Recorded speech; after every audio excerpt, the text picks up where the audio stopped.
ये national emergency की घड़ी है।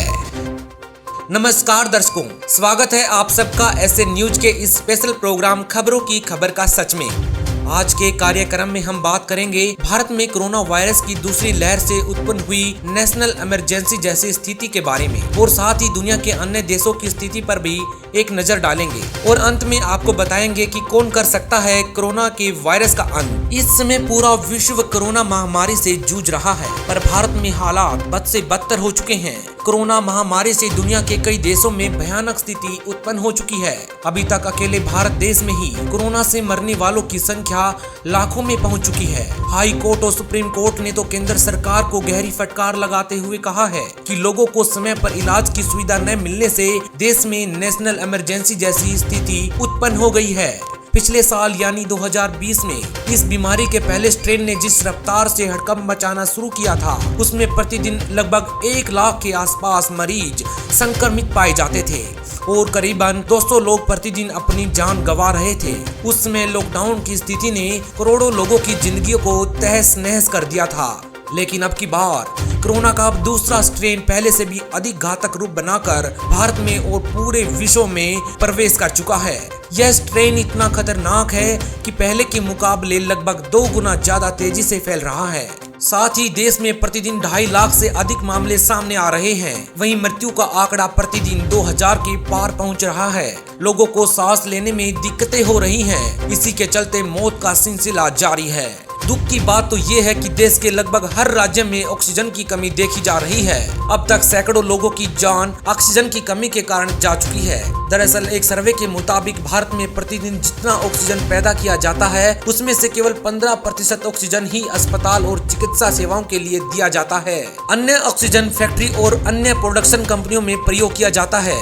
महाराष्ट्र में नासिक के एक अस्पताल में ऑक्सीजन लीक हो जाने के कारण 22 मरीजों की मौत हो गई। वहीं दिल्ली के अस्पतालों में हर रोज जरूरत के मुताबिक ऑक्सीजन न मिल पाने के कारण सैकड़ों मरीज दम तोड़ चुके हैं। दिल्ली के मुख्यमंत्री अरविंद केजरीवाल ने प्रेस कॉन्फ्रेंस में कहा था कि हमारा ऑक्सीजन का जो कोटा बढ़ा है, उसमें काफी ऑक्सीजन ओडिशा से आनी है। बढ़े हुए कोटे की ऑक्सीजन को दिल्ली में पहुंचने में कुछ समय लग जाएगा। हम कोशिश कर रहे हैं कि हवाई जहाज से ऑक्सीजन लाई जाए। उन्होंने सभी राज्यों से अपील करते हुए कहा, ये बहुत बड़ी आपदा है। अगर इसमें हम हरियाणा, पंजाब, तमिलनाडु, गुजरात, पश्चिम बंगाल में बट गए तो भारत नहीं बचेगा। इस वक्त हमें एक दूसरे की मदद करनी है। अगर दिल्ली में जरूरत से ज्यादा ऑक्सीजन होगी तो हम दूसरे राज्यों को देंगे, लेकिन हालात ये हैं कि फिलहाल दिल्ली की ही जरूरत पूरी नहीं हो पा रही।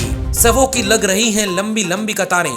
जी हाँ, शमशान में अग्निदाह के लिए एम्बुलेंस और शवों की लंबी लंबी कतारें लगी पड़ी हैं। कब्रिस्तान में लाशें दफनाने के लिए जगह ढूंढना मुश्किल हो रहा है। लाश का अंतिम संस्कार करने वाली मशीनें दिन रात लगातार चलने की वजह से शॉर्ट सर्किट व अन्य कारणों के चलते फेल हो चुकी हैं।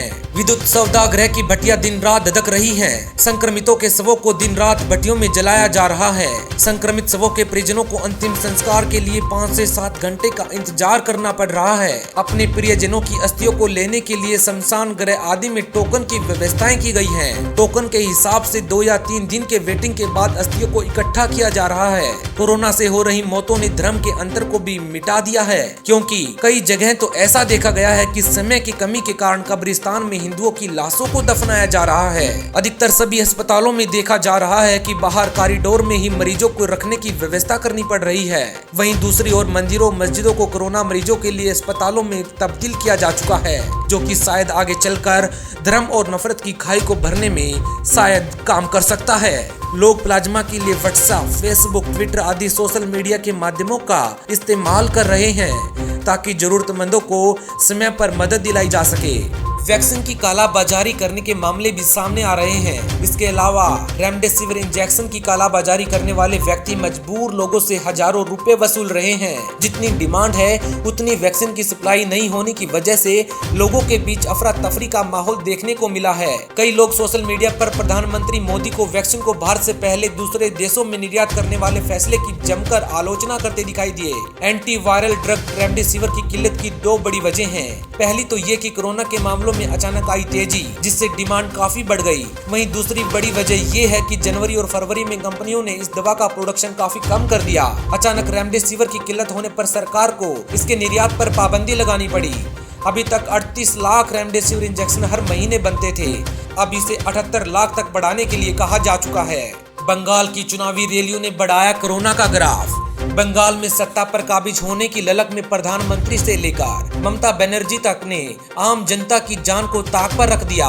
दूसरी तरफ लोग खुलेआम इन नेताओं की आलोचना करते दिखाई दिए। चुनाव और कोरोना के मीम सोशल मीडिया पर कोरोना की रफ्तार से भी अधिक तेजी से वायरल हो रहे हैं। कोरोना के तांडव के चलते दिल्ली, महाराष्ट्र, झारखंड, गुजरात, राजस्थान आदि राज्यों में कहीं पूर्ण तो कहीं आंशिक लॉकडाउन का ऐलान किया जा चुका है। कोरोना के लगातार बढ़ने के बावजूद आम जनता की जिंदगियों को ताक पर रखकर गृह मंत्री अमित शाह, पीएम मोदी, बंगाल की मुख्यमंत्री ममता बनर्जी, कांग्रेस अध्यक्ष राहुल गांधी, अन्य बड़े नेता बंगाल चुनाव के चलते बड़ी बड़ी रैलियां करने पर मशगूल हैं, जिसमें सोशल डिस्टेंसिंग और कोविड गाइडलाइंस की धज्जियां उड़ाई जा रही हैं। इन नेताओं की रैलियों को देखकर लग रहा है कि नेताओं को आम जनता की कोई फिक्र नहीं और न ही आम जनता को अपने परिवार की। इन रैलियों में न तो नेता मास्क पहनते दिखाई दिए और न ही सोशल डिस्टेंसिंग का पालन करते दिखाई दिए। आम जनता भी नेताओं को देखकर मास्क न लगाने का कारण गिनवा रही है। कुछ वीडियो जो बंगाल रैलियों के बाद सोशल मीडिया पर वायरल हो रहे हैं, उनमें जनता अपना गुस्सा इस प्रकार दिखा रही है कि जब उन्हें कोई पुलिसकर्मी बगैर मास्क के पकड़ता है